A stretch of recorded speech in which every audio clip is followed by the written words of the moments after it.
ध्यानाभ्यास के लिए कृपया अपने नेत्रों को बंद कर लीजिए। अपना मुख अपनी ओर कीजिए। आप अपने शुद्ध स्वरूप से अमूर्त हैं। ऐसे अपने अमूर्त स्वरूप को अंतर्दृष्टि से अनुभव में लीजिए।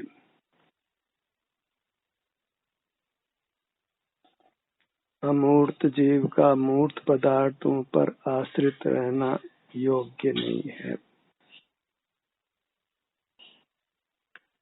प्रथम तो हम ये निर्धारण करें कि हम अमूर्त हैं।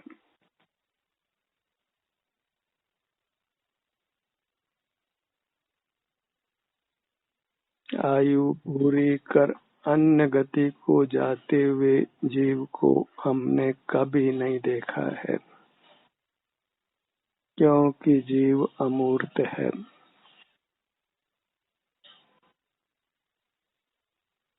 अपने अमूर्त स्वरूप को पहचान कर अंतर्दृष्टि से उसके अवलंबन से रहे तो मूर्त पदार्थों की परतंत्रता से वह मुक्त हो सकता है।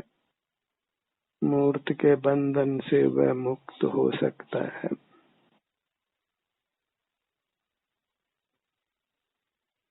अनादि से एक ही समस्या है कि जीव मूर्त पदार्थों पर आश्रित है, मूर्त पदार्थों से बंधा हुआ है, अपने अमूर्त शरीर के आश्रय से नहीं रहता।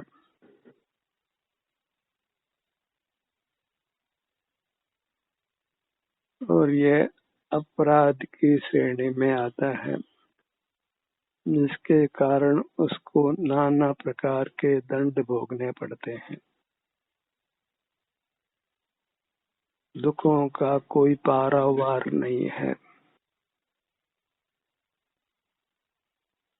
सुख पाना है तो मूर्त के साथ संबंध तोड़ना है और अपनी अमूर्त काया के साथ ही युक्त होकर रहना है। मूर्त पदार्थ अचेतन है, सुख स्वभावी नहीं है। जो सुख स्वभावी नहीं है उनसे ही हम सुख पाने का रात दिन प्रयत्न कर रहे हैं, और उस प्रयत्न में हमें कभी सफलता भी नहीं मिली है। कदाचित किसी दुख से निवृत्ति होती है तो दूसरा दुख आ पड़ता है। तो यदि हम अपने अमूर्त स्वरूप के आलंबन से ही रहें तो फिर किसी दुख का कोई काम नहीं है। जैसे पवन में कोई रंग नहीं है फिर भी उसका अस्तित्व है, ऐसे हम में भी वर्णादि नहीं है तथापि हमारा अस्तित्व है। पवन स्पर्श के द्वारा जाना जाता है। हम अपने सुख स्वभाव से अनुभव में आते हैं। अचेतन को सुख दुख नहीं होता और हमको सुख दुख होता है, और दुख का कारण एक ही है, मूर्त पदार्थों का आलंबन करना। अपने अमूर्त काया के आलंबन से नहीं रहना। ध्यानाभ्यास अपने अमूर्त काया के आलंबन से रहना है। अंतर्दृष्टि कर अपने अमूर्त स्वरूप से युक्त रहना है। क्योंकि अपना अमूर्त स्वरूप सुख स्वभावी है, इसलिए उससे युक्त होने से हमको सुख का अनुभव होता है, और जहाँ सुख का अनुभव होता है वहाँ दुख का अनुभव नहीं होता। सुख दुख का परस्पर विलोम है। अंतर्दृष्टि कीजिए। अपना मुख अपनी ओर कीजिए, अपनी दृष्टि को अपने सिर से पैरों तक फैलाइए। ये आपका स्वरूप है, आपकी वस्तु है, यही सुख निधि है। इसी सुख निधि को हमने सतत भोगना है।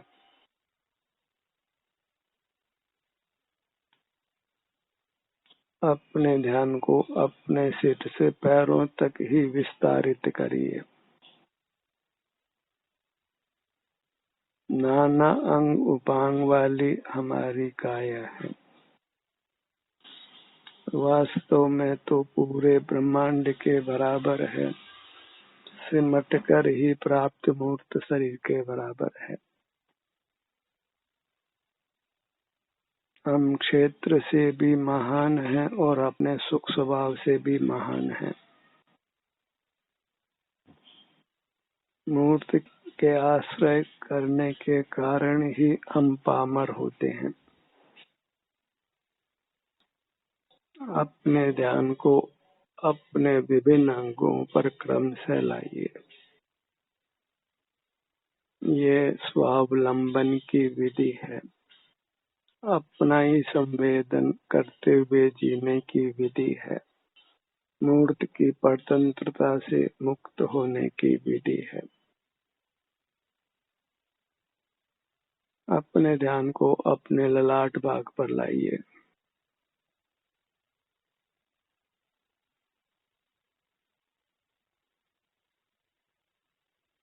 अनादि से चलते आए इस दुखमय संसार को समाप्त करिए। विषय सुख तो अल्प है और दुख महान है।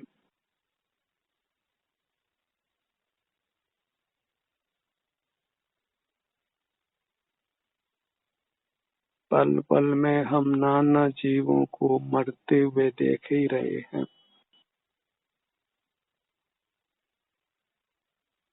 ऐसे इस संसार में रहना योग्य नहीं है।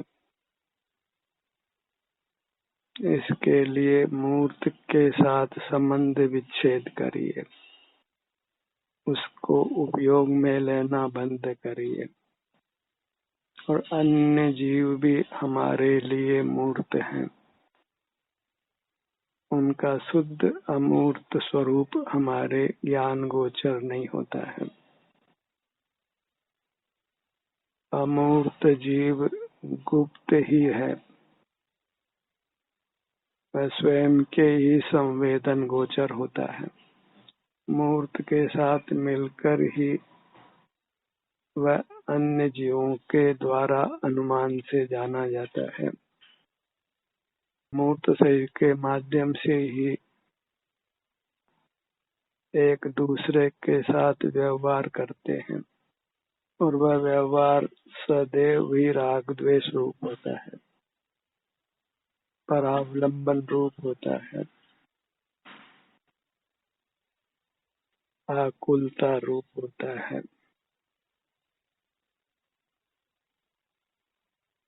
व्यवहार कीजिए अपने अमूर्त काया के साथ।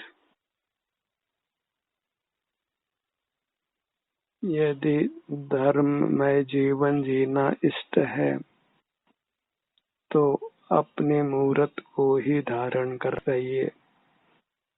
आपकी मूर्त अमूर्त है, सुख स्वभावी होने से संवेदन गोचर है।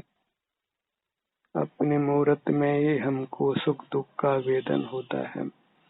उसी के द्वारा अपनी पहचान कर अपने सन्मुख रहिए, अपने आलम्बन से रहिए।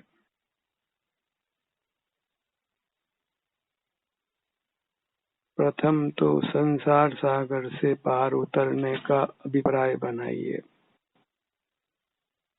जिसको संसार में दुख ही नहीं लगता है, वह भला कुछ भी प्रयत्न संसार सागर से पार होने के लिए क्यों करने लगा। पर यह निश्चित जान लेना है कि संसार दशा में सुख की दशा स्थायी नहीं है।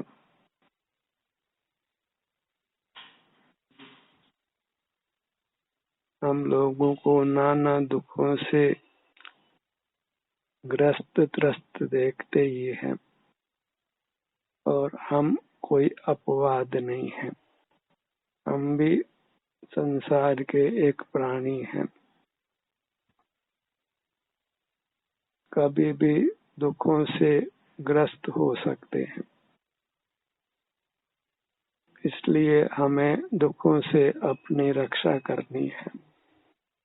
उसका एक ही उपाय है कि मूर्त जो विजाती है उसका आलंबन छोड़ना और अपनी मूर्त के आलंबन से रहना, पराधीनता छोड़कर स्वाधीन होना।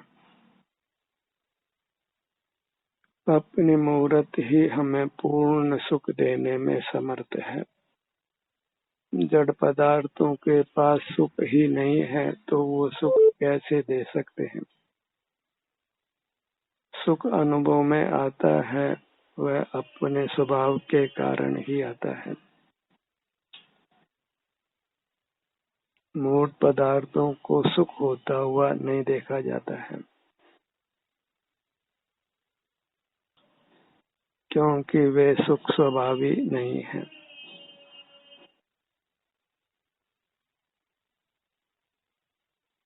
और अपनी मूर्त में हमको सुख का अनुभव होता है। जीव ही मैं सुखी हूँ, मैं दुखी हूँ, ऐसा अनुभव करता है। संसार दशा में वह सुख दुख में झूलता है, दुख भोग कर सुख पाता है और फिर सुख दशा में बहिर्मुख रहकर विषय सेवन कर पुनः दुख में आ पड़ता है। जब जरा नहीं है, रोग नहीं है, तभी सुख रूप अवस्था में मूर्त पदार्थों का सेवन बंद कर अपनी मूर्त का सेवन करिए। जब लो न जरा रोग कहे तब लो यसी का आदरो। वृद्धावस्था आए, कोई रोग आए, उससे पहले ही जब स्वास्थ्य अच्छा है तो अपना आश्रय कर अपने को मूर्त की परतंत्रता से मुक्त करिए।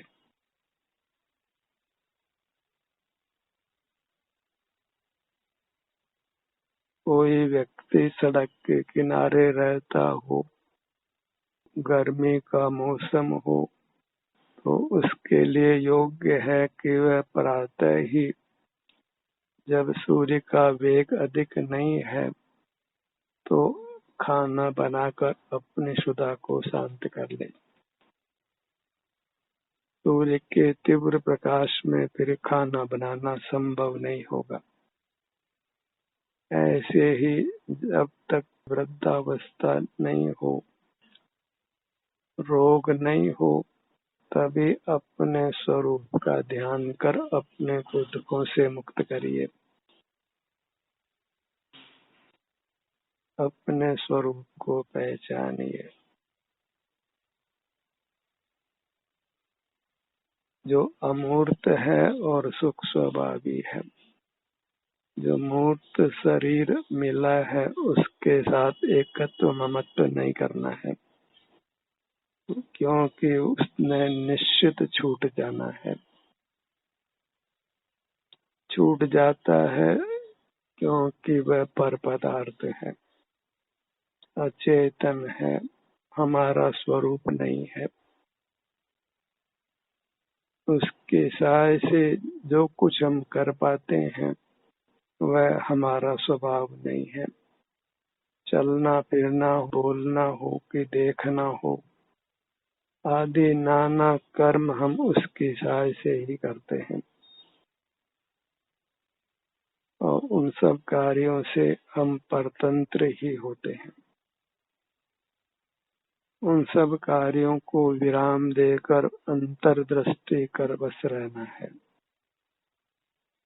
उसी में हम मूर्त काय की सहायता नहीं लेते हैं, प्रत्यक्ष ही अपना सुख भोगते हैं। नेत्र बंद कर जब अंतर्मुख होते हैं तो फिर मूर्त शरीर की सहाय नहीं है, हम प्रत्यक्ष ही अपने से जुड़ते हैं। सिर से पैरों तक ये मैं हूँ ऐसा हमको अनुभव होता है और अपने आप ही हमको शांति का अनुभव होता है, क्योंकि हम शांति स्वभावी हैं। जब किसी कार्य का कोई भार नहीं हो तो सर्व विकल्पों को छोड़कर अपने स्वरूप का आनंद भोगिए।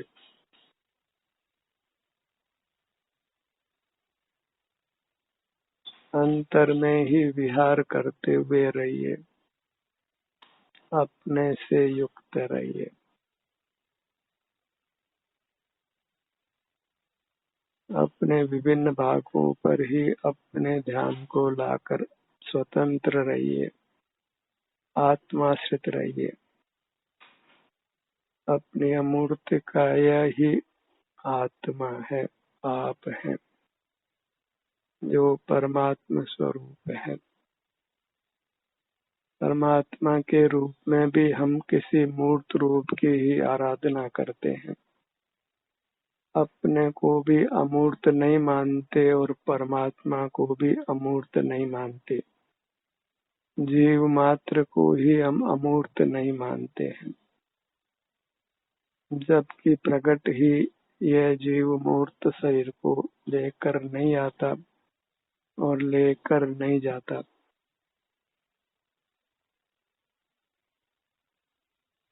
और जो अमूर्त है वह सुख स्वभावी है।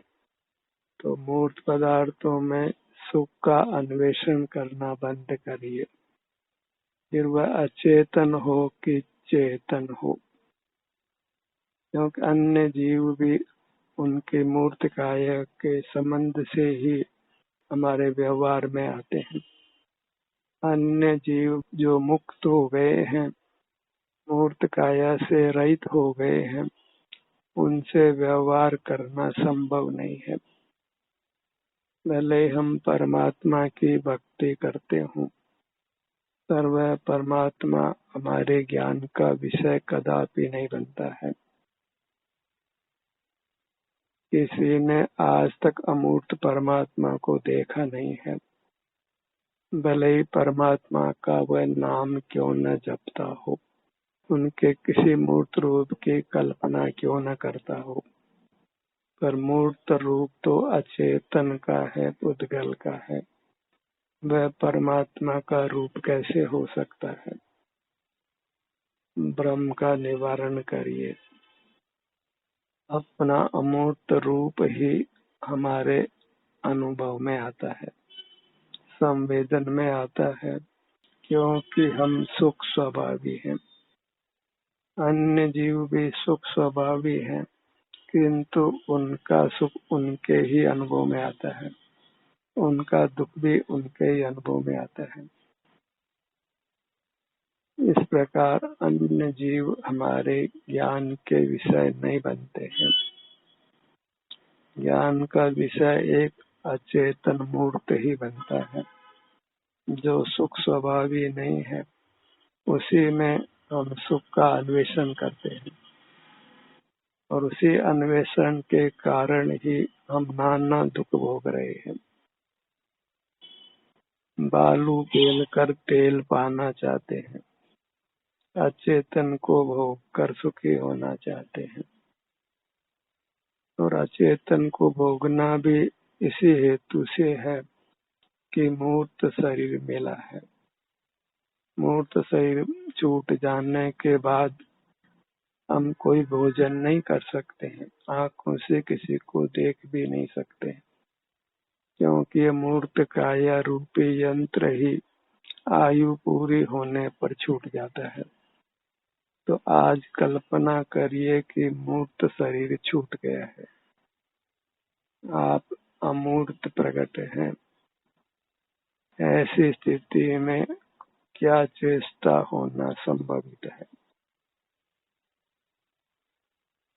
वहाँ कोई अन्य विकल्प नहीं है। हम केवल अपना अनुभव कर रह सकते हैं, पर चूंकि जीव को अपना अनुभव करना नहीं आता है, नहीं करता है, इसलिए उसको तत्काल ही दूसरा मूर्त शरीर प्राप्त होता है और इस प्रकार वह अनादि से मूर्त के साथ बंधा हुआ है। और जहाँ मूर्त का बंधन है वहाँ शुद्धा त्रसा सर्दी गर्मी रोग बुढ़ापा क्या दुख नहीं है। सुई की नोक जितने स्थान पर भी हमको भारी पीड़ा हो सकती है। ऐसी मूर्त काया के बंधन में रहना योग्य नहीं है। उससे छूटने का उपाय ही ध्यानाभ्यास है, या अंतर्दृष्टि कर्म अपनी मूर्त से युक्त रहते हैं। अपने ध्यान को अपने सिर से पैरों तक ही रखते हैं, नेत्रों को बंद रखते हैं, किसी पदार्थ के साथ व्यवहार नहीं करते हैं, न अचित्त पुद्गल के साथ न सचित्त पुद्गल के साथ, न अचेतन पदार्थों के साथ न संसारी प्राणियों के साथ। सब व्यवहार मोह जनित है, ब्रह्म जनित है, पर से सुख की मिथ्या कामना सहित है और उस मिथ्या कामना के कारण ही हम नाना दुखों को भोग रहे हैं। उस मिथ्या कामना का परित्याग करके अंतर्दृष्टि कर अपनी मूर्त से युक्त रहिए।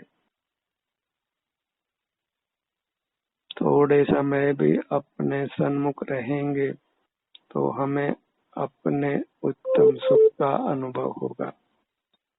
विश्व में सुख का भ्रम समाप्त होगा। जड़ पदार्थों का आलंबन फिर हमको इष्ट नहीं होगा। क्षण भर निज रस को पी चेतन मिथ्या मल को धो देता है। कासायिक भाव विनष्ट किए निज आनंद अमृत पीता है। अंतर्दृष्टि करके अपने स्वाधीन उत्तम सुख को भोगिए। अपने पूरे मुखमंडल को लक्ष्य में लीजिए।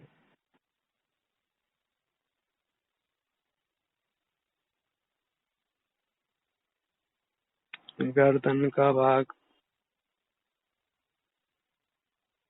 अपने धड़ भाग को लक्ष्य में लीजिए।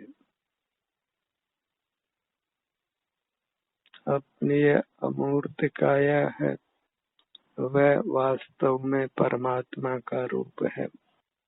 कहाँ परमात्मा को हम बाहर ढूंढ रहे हैं, आप ही अंतरंग में स्वयं परमात्मा है। अपना ही आदर नहीं करता है और दूसरे से आदर की अपेक्षा रखता है। सीने के भाग पर आइए। पेट का भाग अपने ध्यान को अपनी पीठ के भाग पर लाइए।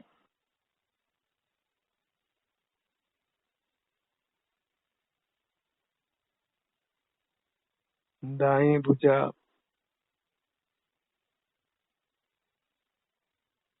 बाईं भुजा, दायां पैर, बायां पैर। जो मुक्त हो गए हैं वे भी मनुष्याकार हैं, क्योंकि मनुष्य भव से ही उन्होंने परमात्म पद प्राप्त किया है। और उनके सब अंग उपांग अमूर्त हैं और अमूर्त होने से उनसे बाह्य चेष्टा बिल्कुल नहीं होती है। वे सब अंग उपांग आनंद रूप हैं। उनमें परमात्मा को आनंद का ही भोग होता है। इस मूर्त अंगोपांगों को ही अपने अमूर्त अंगोपांगों से पृथक करना है, और वह किसी शस्त्र से संभव नहीं है, क्योंकि स्थूल मूर्त काया के अतिरिक्त एक सूक्ष्म मूर्त काया का बंधन भी है, जिसको कार्मणकाय कहते हैं। लौकिक भाषा में उसी का विधाता नाम है। वही हमारे संसार की रचना करता है। अचेतन होकर भी हमको चित्र विचित्र रूप देता है। जैसे कुम्हार मिट्टी के नाना पात्र बनाता है, ऐसे ही वह कार्मण शरीर नाना मूर्त शरीरों की रचना करता है। उसी के अधीन हम हो रहे हैं। उस कार्मण काय को ही हमने पृथक करना है, और उसका इतना ही उपाय है कि हम मूर्त पदार्थों का आलंबन छोड़े, संसारी प्राणियों के साथ व्यवहार समाप्त करें और अपनी अमूर्त काया के साथ ही व्यवहार करें, स्वावलंबी बने, स्वाधीन बने, अपने ही उत्तम सुख स्वभाव को भोगें। जो सुख अचिंत्य है, जिसका शब्दों से वचनों से वर्णन संभव नहीं है, जिस सुख को परमात्मा भोगते हैं, वो वही सुख हमारी पूरी मूर्त में भरा हुआ है। उसी के हम बने हुए हैं। अंतर्दृष्टि कर उसी सुख को निरंतर भोगिए। ध्यान का ये सत्र यही समाप्त होता है।